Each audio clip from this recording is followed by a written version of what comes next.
10 मुहर्रम को जुम्मे का दिन था।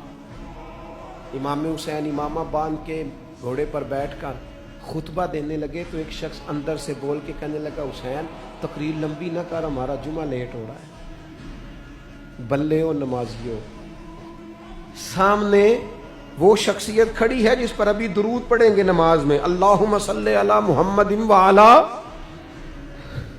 अभी दुरूद पढ़ेंगे हुसैन इब्ने अली पर, अभी शहीद करके अभी दुरूद पढ़ेंगे, वो सामने खड़े। और इमाम हुसैन का एक जुमला तारीख ने यूं लिखा है कि शायद रेत के जर्रे भी तड़प गए। इमाम अली मकाम फरमाने लगे, मुझे गौर से देखो, तुम्हें पता है मैं कौन हूं? तुम जानते हो मैं कौन हूं? नबी पाक ने फरमाया था, ये हसन और हुसैन मेरे बेटे हैं, क्योंकि मेरी बेटी के बेटे। तुम्हें पता है मैं कौन हूं? सामने इमाम हुसैन खड़े। फरमाया, मुझे जानते हो? और इमाम अली मकाम फरमाने लगे, मैं तुम्हारे नबी का नवासा हूं और आज के बाद तुम्हें किसी नबी का कोई नवासा नहीं मिलेगा, क्योंकि नबी पाक आखिरी नबी है। और जब हुजूर के बाद कोई नबी नहीं आएगा तो किसी नबी की औलाद कैसे होगी? तुम्हें आज के बाद किसी नबी के नवासे की ज़ियारत नहीं मिलेगी। मैं कैसे आपसे ये बात आपको अर्ज करूं कि सामने हुसैन इब्ने अली भी हों तो लोग नफ्स की ख्वाहिशें पूरी करते हैं, लोग अपनी कुर्सियां पक्की करते हैं, लोग गवर्नरियां पक्की करते रहे, लोग गुड बुक में जाने के लिए एक दूसरे को शाबाशियां देते रहे, जश्न होता रहा। सबसे पहले एक शख्स ने इमाम हुसैन का काफिला रोका था, उसका नाम होर बिन यजीद था।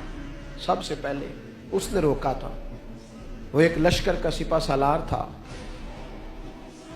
जब इमाम हुसैन रज़ी अल्लाह ताला उन्होंने खुतबा पढ़ा ना, तो होर यजीदी फौज में था, वापस गया और उबैदुल्लाह इब्ने ज़ियाद से जाके कहने लगा, यहाँ जो भी वहां लोग मौजूद थे यजीदी फौज के, उनसे कहने लगा, तुमने तो कहा था कि सिर्फ रास्ता रोकना है,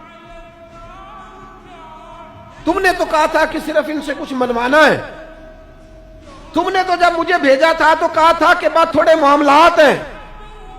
ओए सच बताओ, नबी के नवासे को शहीद करोगे? तुमने तलवारें निकाल ली हैं, नेज़े निकाल लिए हैं, तीर निकल आए हैं, तैयारी मुकम्मल है, मुझे सच बताओ, क्या हुसैन इब्ने अली की गर्दन पर खंजर चलाने लगे हो? सैयदा फातिमा का जिगर पारा शहीद होगा?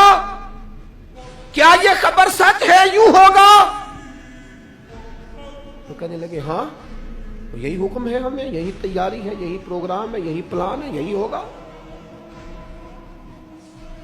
कहने लगा, मैं और आप तो मदीने वाले रसूल का कलमा पढ़ते हैं, तो क्या महबूब के नवासे को ज़िबा करोगे?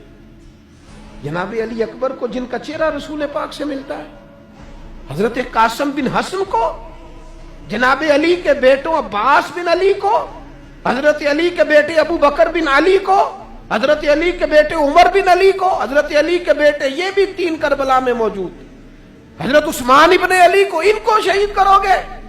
ने कहा, हाँ तैयारी हो गई है। तो सबके ज़मीर मुर्दा नहीं होते। हाँ, बड़ी बड़ी सख्त जगहों पे फूल उगते हैं। और ने जब इनसे कहा कि तुम्हारा पक्का इरादा है? कहा पक्का इरादा है। तो उसने कहा, ये ज़रा पकड़ो, ये ओहदा पकड़ो, मुझे तुम्हारा दिया हुआ ओहदा नहीं चाहिए, हुसैन के नाना की दी हुई जन्नत दरकार है, ये रखो अपने पास, मुझे तुम्हारा। एड़ी लगाई उसने और दौड़ा और इमाम हुसैन के कदमों में गया। कहने लगा, हुजूर मैं मुजरिम हूं, मैं खताकार हूं, मैंने सबसे पहले आपको रोका था और मुझे कसम है अल्लाह की, मैं जानता नहीं था इनका इरादा क्या है। हुजूर भूल गया, गलती कर बैठा, ये अंधे होंगे, इनकी आंखों में पट्टी बंदी होगी, तो मुझे तो पता है ना कि दुनिया को फिर मोहम्मद का नवासा न मिलेगा, मुझे खबर है। अगर माफी मांगू तो माफ कर दोगे? पहला मुजरिम हूं, मैंने रोका है, अगर आ जाऊं तो कबूल कर लोगे? یہ ظرف، یہ حوصلے، یہ توانائیاں اگر ہیں تو سیدہ فاطمہ کے دودھ میں ہیں، یہ شیر خدا کی تربیت میں ہے، یہ محبوب نے جو ان کی زبانوں کو چوسا تو اس کرم میں ہے۔ حضرت امام حسین نے اٹھ کے سینہ یوں چوڑا کیا، ہاتھ پھیلائے، فرمایا آجا، لگ جانا میرے سینے کے ساتھ، تو آ جانا، تو نے دیر کی، ہم تو پہلے سے منتظر تھے، تو آ جا، تیری ساری معاف ہے۔ ہور کے مقدر جاگے، امام علی مقام کے لشکر میں شامل ہوا۔ بعض نے لکھا ہے جو لوگ ابتدا میں شہید ہوئے امام حسین کی طرف سے، ان میں ہور شامل۔